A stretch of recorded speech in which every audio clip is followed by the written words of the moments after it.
हाय दोस्तों, वेद क्लासेस वेद sir channel में आपका स्वागत है। मैं वेद प्रकाश पांडे। आज हम Uttar Pradesh TGT, LT, PGT या लेक्चरर के लिए याद रखिए कि इसी वीडियो से जो है आपका टीजीटी की भी तैयारी हो जाएगी, साइंस की। ठीक है, साइंस की आपकी टीजीटी की भी तैयारी हो जाएगी विज्ञान वर्ग के लिए, पीजीटी के लिए हो जाएगी, आपका जो है एलटी का भी हो जाएगा और लेक्चरर का भी हो जाएगा। ठीक है, इसलिए अब सारी वैकेंसी आती हैं, सबका सिलेबस लगभग सेम होता है। तो आपको क्या करना है कि अच्छे से वीडियो को देखना है और प्ले लिस्ट में जा करके प्ले लिस्ट में जा करके सभी वीडियो को आप अच्छी तरीके से देखिए। आज का हमारा जो विषय है, टॉपिक है, वह है केमिस्ट्री। तो इकाई हमारी परमाणु संरचना, एटॉमिक स्ट्रक्चर जिसे हम बोलते हैं। याद रखिए, यह महत्वपूर्ण क्वेश्चनों का एक संगम है जो कि क्वेश्चन जो पूछे जा चुके हैं। ठीक है, तो जिसके बारे में हम क्या करेंगे, स्टडी करेंगे। तो आपसे सब्र निवेदन है कि अगर आप वीडियो में नए हैं तो सब्सक्राइब करें चैनल को, और हाँ, प्ले लिस्ट में जाकर के सभी वीडियो को देखिए। अब प्ले लिस्ट क्या होता है, जब वेद क्लासेस वेद सर चैनल में आप जाएंगे, इसी चैनल में जब आप जाएंगे तो आपको एक प्ले लिस्ट का ऑप्शन सबसे ऊपर मिलेगा। वहां पर आप जाएंगे तो क्लिक करेंगे तो वहां पर लिखा होगा टीजीटी साइंस, लिखा रहेगा टीजीटी केमिस्ट्री, टीजीटी केमिस्ट्री। जो टीजीटी केमिस्ट्री आपकी लिखी होगी वहां पर जाकर के आप सभी वीडियो को क्या कर सकते हैं, देख सकते हैं। वो पुरानी वीडियो को देखने के बाद इस वीडियो को आप देखेंगे तो और अच्छे से आपको समझ में आएगा। चलिए स्टार्ट करते हैं क्वेश्चन नंबर 1।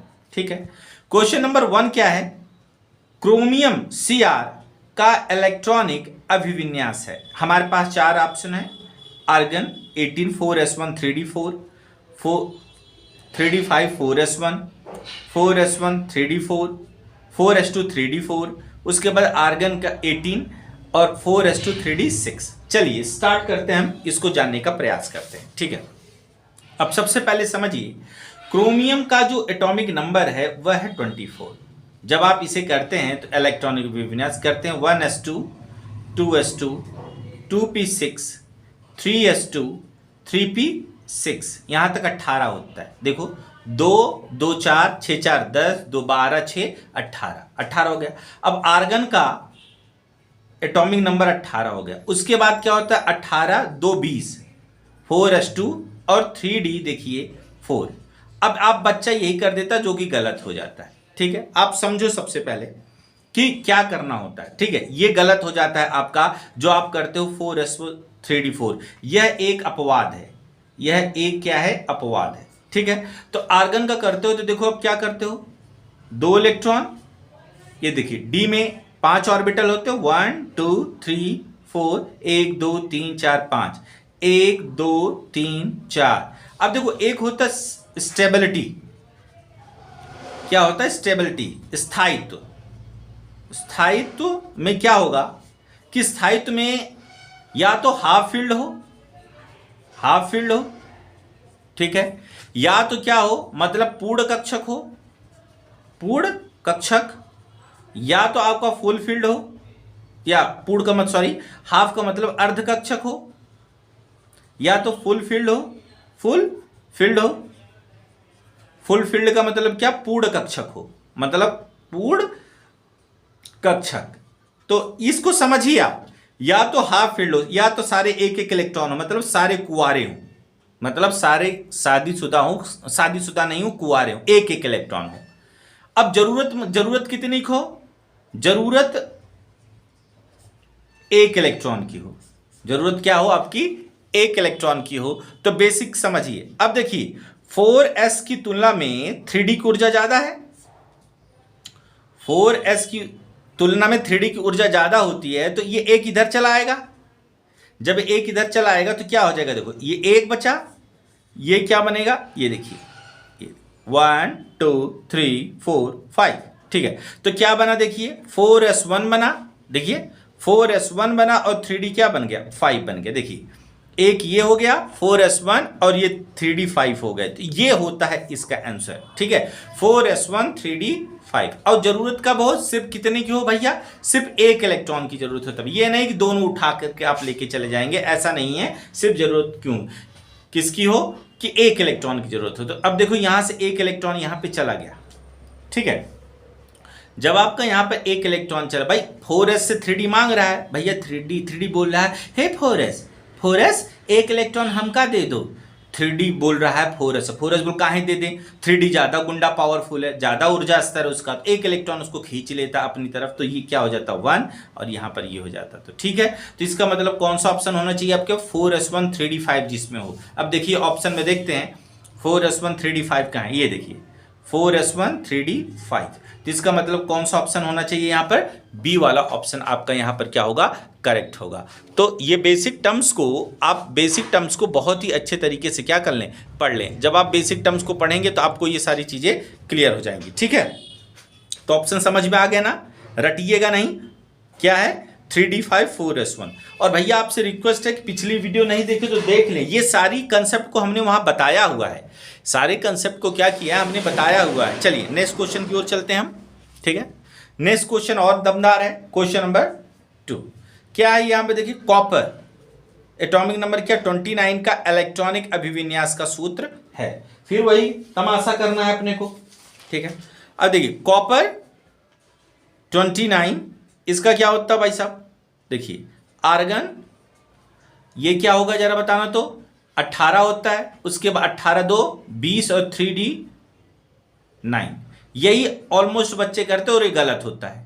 ये क्या होता है आपका, गलत होता है। देखो 20 और 9 कितने हो जाएगा, 29 हो जाएगा 29। लेकिन अब मैंने क्या बताया, कंसेप्ट क्या बताया, 2 इलेक्ट्रॉन 1 2 3 4 1 2 3 4 5, देखो 1 2 3 4 5 6 7 8 9। अब क्या होगा, अब 4s की तुलना में 3d की ऊर्जा क्या है, ज्यादा है। अब जब 3d की ऊर्जा ज्यादा है तो क्या कर लेगा, बेसिक टर्म्स को समझो, जैसे यहां पर हमने किया था, देखो 3d की ऊर्जा ज्यादा है ना, तो उसी तरह से या तो स्टेबिलिटी के लिए हाफ फील्ड हो, मतलब अर्धकक्षक हो, या तो पूर्ण कक्षक, तो ये यहां से चला जाएगा।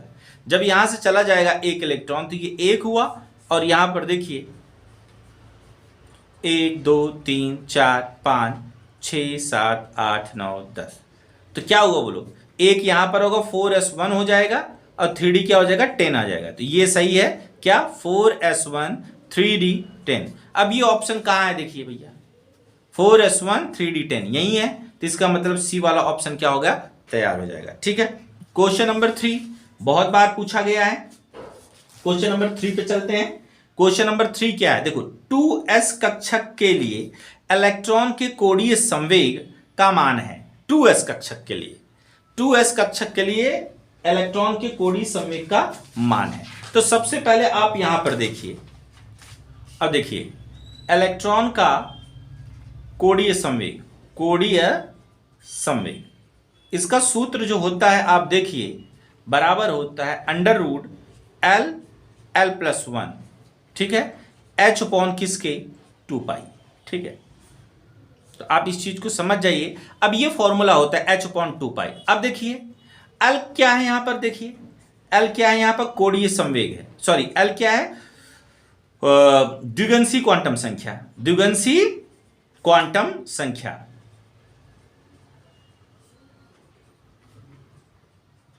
या सबसेल क्वांटम संख्या, उपकोष क्वांटम संख्या, बहुत सारे नाम बताए जब मैंने इसको क्वांटम संख्या आपको बताया हुआ है।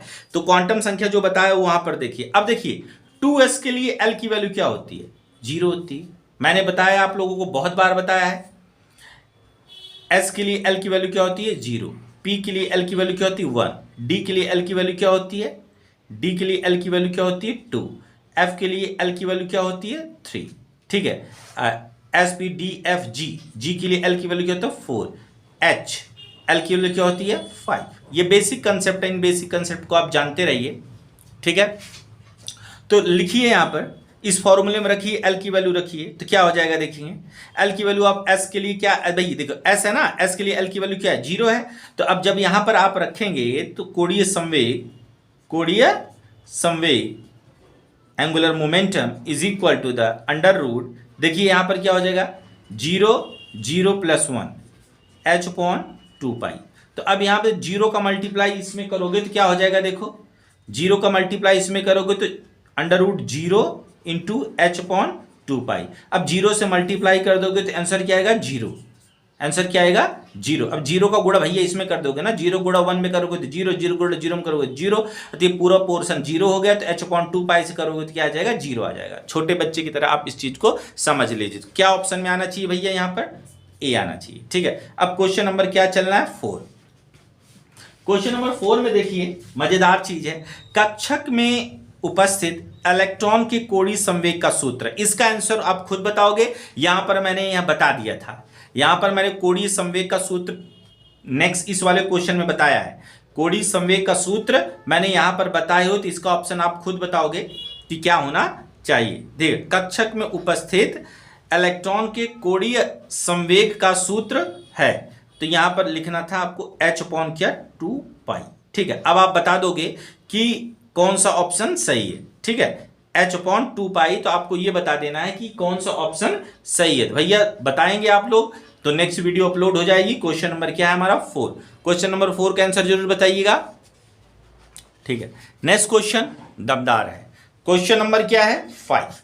Fe3+ आयन में अयुग्मित इलेक्ट्रॉनों की संख्या है। याद रखिए Fe3+ आयन में अयुग्मित इलेक्ट्रॉनों की संख्या बहुत ही इंपॉर्टेंट है, और इसे मैंने आपको बताया हुआ है। ठीक है, जो मैंने आपको ये बताया हुआ है इसलिए हम बता रहे हैं क्योंकि आप क्वेश्चन को अच्छे से करिए। ठीक है, Fe3+ आयन की बात चल रही है। देखिए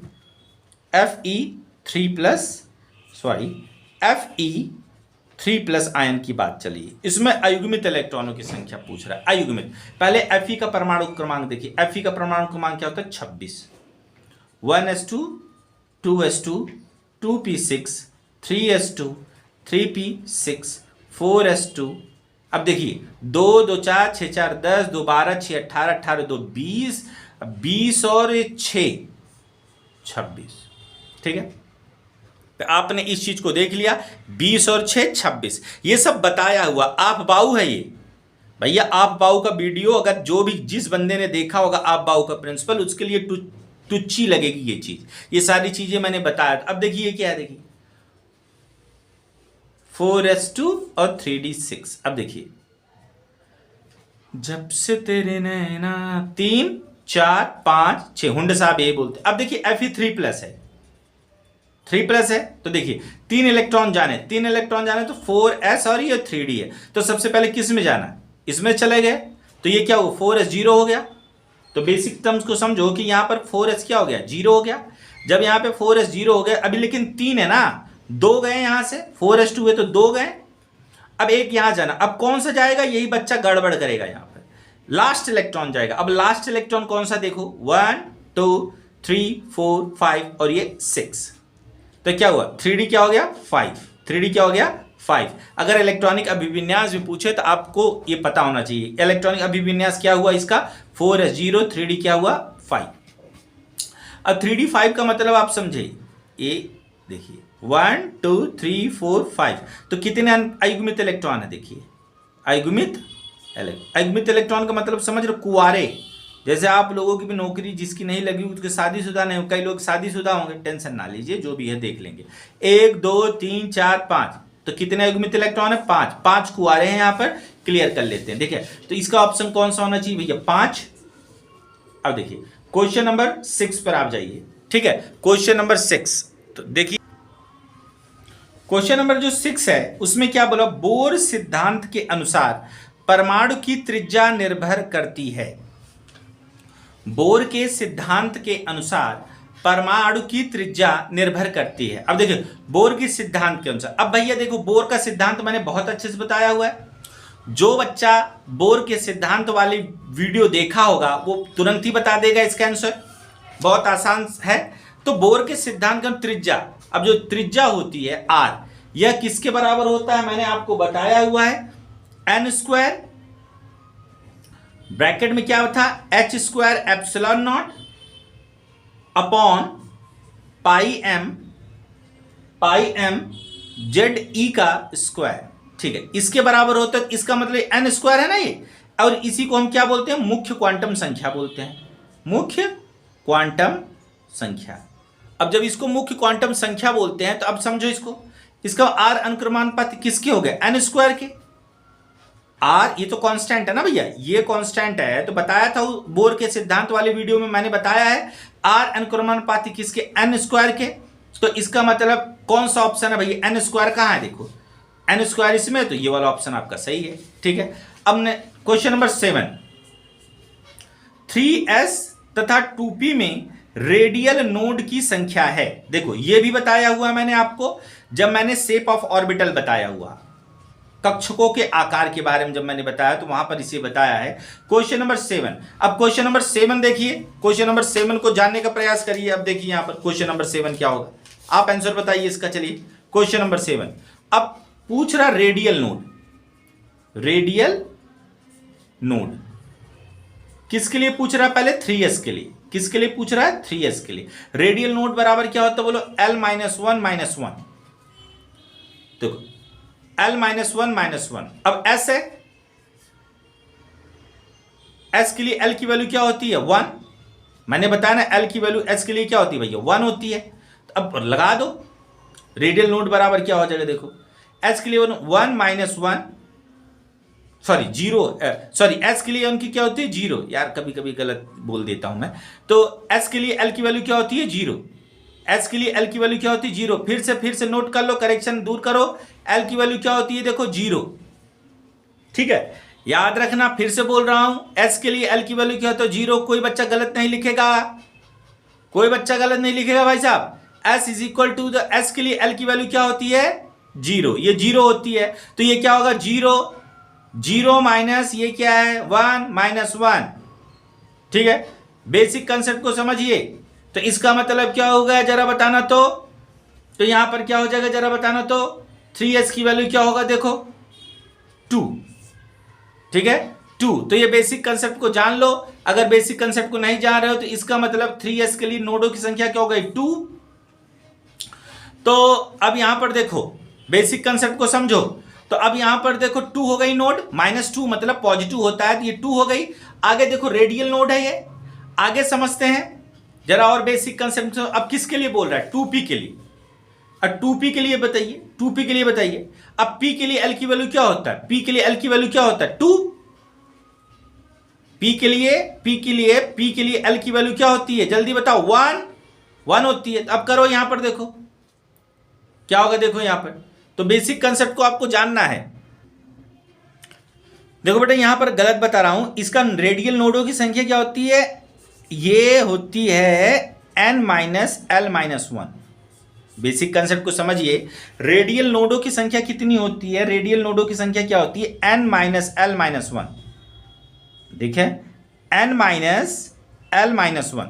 ठीक है, फिर से बोल रहा हूं, याद कर लेना, रेडियल नोडों की संख्या क्या होती है, सूत्र क्या होता है रेडियल नोड, इसको करेक्शन कर लेना, रेडियल नोडों की संख्या याद रखें, रेडियल नोड बराबर क्या होगा n -l -1, n -l -1। यहां पे गलत बोल दिया था मैंने, ये सूत्र को नोट कर लेना, डाउट मत रखना।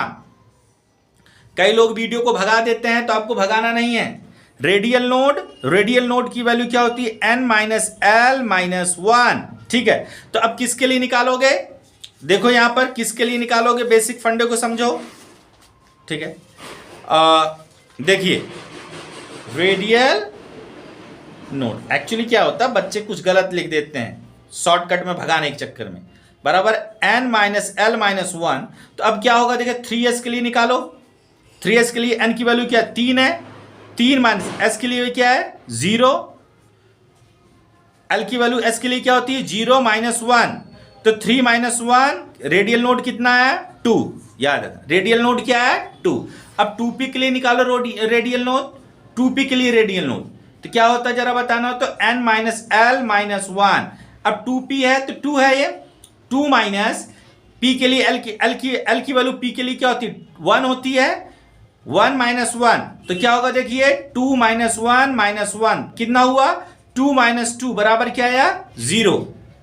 तो देख लीजिए 3s के लिए रेडियल नोड कितना है 2, और आपका 3p के लिए 2p के लिए रेडियल नोड क्या है 2p के लिए क्या आया 0। तो कैसे आया पता है ना, रेडियल नोड का सूत्र यही है। और मैं बार बार इस चीज को नोट करा रहा हूं कि s के लिए l की वैल्यू क्या होती है 0, और p के लिए l की वैल्यू क्या होती है 1, डी के लिए एल की वैल्यू क्या होती है 2, एफ के लिए एल की वैल्यू क्या होता है 3, S P D F G L के लिए 4, एच के लिए एल की वैल्यू 5। तो ये बेसिक कंसेप्ट नोट कर लीजिए, डाउट मत रखिएगा। और ये सूत्र मिस्टेक से मैंने बोल दिया था n माइनस एल माइनस 1 होता है, याद रखना n माइनस एल माइनस 1, ठीक है, n माइनस एल माइनस 1, ठीक है। तो ये बेसिक फंडा है। चलिए, तो इसका मतलब 2 और 0 कौन से ऑप्शन में है, ए वाले ऑप्शन में, ठीक है। अब क्वेश्चन नंबर 8, क्वेश्चन नंबर 8 क्या है, उपकोष में कक्षकों की संख्या का सूत्र है। उपकोष में कक्षकों की संख्या का सूत्र है। अब देखिए, बेस समझिए, ठीक है। अगर आप बेस नहीं समझ रहे हैं तो दिक्कत हो जाएगी।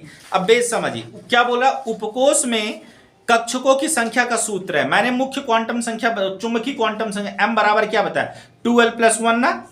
यह कक्षकों की संख्या का क्या करता है, निर्धारण करता है, कि संख्या का क्या करता है, निर्धारण करता है। चलो चेक करते हैं कैसे करता है। देखिए s के लिए देखोगे l बराबर 0 होता है ना s के लिए, तो रखो s में कितने कक्षक होंगे, देखो तो रखो s में कितने कक्षक होंगे, देखो यहां रखो m बराबर, देखो 2 × 0 + 1, m बराबर क्या 1, भाई 1 हो गया, ये प्लस है तो एक ही कक्षक होगा किसमें, s में। अब देखिए ये सूत्र अगला देखिए, अब किसके लिए देखेंगे, यहां पर देखो l बराबर 1 किसके लिए p। अब p में 3 ऑर्बिटल बनते हैं ना, 3 कक्षक, तो कैसे बनेंगे इस चीज को देखो। m बराबर क्या लोगोगे 2l + 1, तो m = 2l + 1, तो p के लिए l की वैल्यू क्या होती है 1 होती है, 2 × 1 + 1, तो m बराबर क्या आएगा 2 + 1, कितना आया 3। इसलिए p के में देखो 3 ऑर्बिटल बनाते हैं ना, 1 2 1 2 3, इसीलिए बनाते। तो इसका मतलब कौन सा सूत्र होना है, b वाला।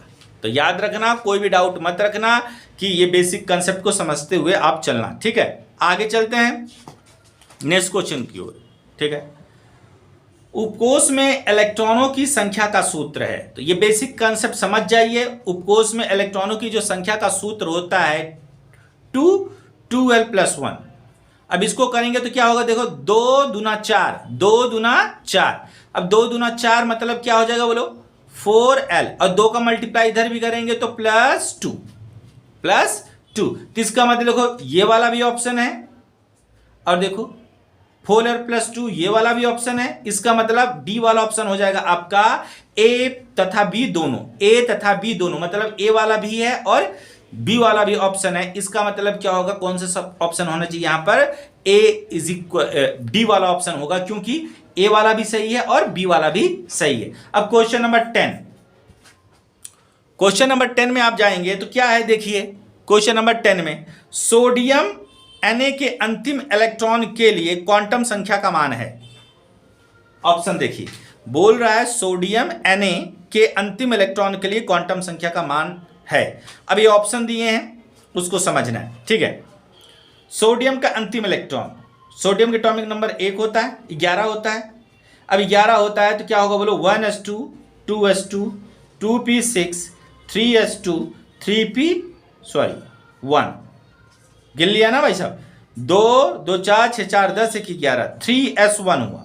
अब 3s1 के लिए तो समझो n की वैल्यू क्या हो जाएगी 3, l की वैल्यू s के लिए क्या होती है, मैंने बोला था ना l की वैल्यू s के लिए क्या होती है, l की वैल्यू s के लिए क्या होता है 0 होती है, बताया था p के लिए 1, तो 0 हो गया। तो n 3 होना चाहिए, l 0 होना चाहिए, और m भी क्या होना चाहिए 0। s क्या होगा +½ होगा या तो -½ होगा। अब मुख्य क्वांटम संख्या को अच्छे से पढ़ लेना, क्वांटम संख्या वाला जो वीडियो है, क्वांटम संख्या वाला जो वीडियो है आप उसको देख लें, ठीक है। तो n बराबर 3 l बराबर 0, देखो n बराबर 3 तो है, लेकिन l की वैल्यू यहाँ 0 ये है, लेकिन यहाँ पर n की वैल्यू 3, ये तो गलत हो गया। ये वाला भी देखिए, ये वाला भी पोर्शन क्या हो गया, गलत हो गया। अब उसके बाद हमारे पास बचता है ये 3 पे 0 3 पे 2, इसका मतलब 3 पे 2 की वैल्यू जो है, इस चीज को देखेंगे 3 पे 2 की वैल्यू क्या हो जाएगा, देखिए 3 पे 2 की वैल्यू क्या हो जाएगी, देखिए तो इसका मैं l की वैल्यू 2 तो होगी नहीं s के लिए, 3s के लिए, इसका मतलब किसके लिए होगा, सिर्फ बी के लिए होगा। तो ये वाला पोर्शन जो आपका सही है। तो ये बेसिक फंडा है, इस बेसिक फंडे को आप क्या कर लीजिए, जान लीजिए। ठीक है, तो ऑप्शन कौन सा हो जाएगा हमारे पास, यही वाला हो जाएगा, क्योंकि ऑप्शन में देखिए हमने निकाला है n की वैल्यू 3 निकाली, l की वैल्यू 0 निकाली, m की वैल्यू 0 निकाली है।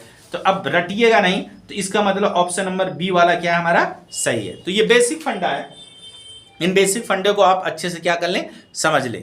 ठीक है, आज के लिए इतना बहुत है। नेक्स्ट वीडियो में क्वेश्चन नंबर 10 से आगे बढ़ेंगे। चलिए आज के लिए इतना बहुत है। जय हिंद, जय भारत।